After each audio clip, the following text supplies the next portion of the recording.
Good afternoon, I'm Rob Lomas and this is your 3:30 Solent Sports News Bulletin.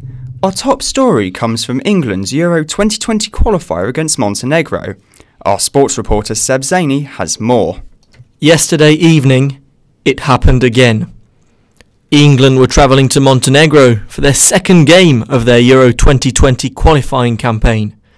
Gareth Southgate's men beat the home side 5-1, but that wasn't the main story. Amongst others, Danny Rose was the victim of racist monkey chants from the Montenegro fans. Following this unacceptable behaviour, UEFA decided this morning to charge Montenegro. European's football governing body has confirmed disciplinary proceedings have been opened against Montenegro after Raheem Sterling called for more serious action to be taken after the game. It's now time for the people that are in charge to put a real stamp on it. You know, you can find someone, but what's that going to do? You've got to make it a bit more harder. You've got to punish either the whole fans that can't come to games. You've got to do something that's going to really make them think twice. The consensus of the South Coast was much agreed with Sterling suggesting punishments should be harsher.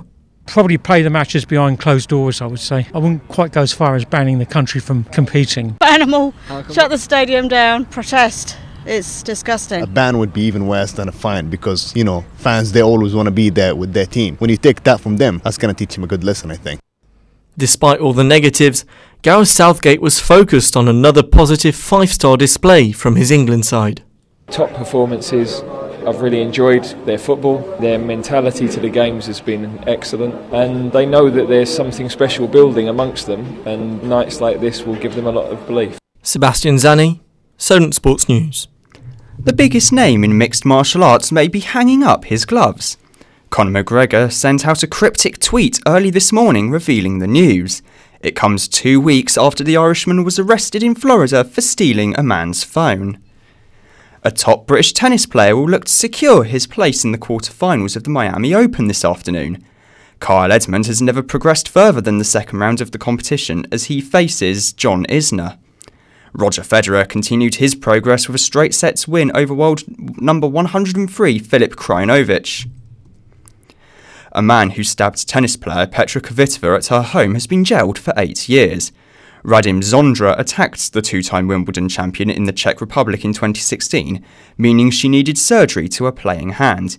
He was convicted of serious bodily harm but can appeal his sentence. A legendary motorsport legacy is set to continue. Ferrari has announced that Mick Schumacher will drive their 2019 car in Bahrain next week. The 20-year-old is the son of 7-time world champion Michael Schumacher. He'll drive the car 13 years after his father last drove for the Scuderia. A familiar name has once more taken the top spot in the world of snooker. Ronnie O'Sullivan has become world number 1 for the first time since 2010. Victory at the Tour Championship has also seen him draw level with Stephen Hendry for the most ranking titles at 36 apiece. The 7-time Masters champion beat Neil Robertson 13 frames to 11 and says he's happy to be on top so late in his career.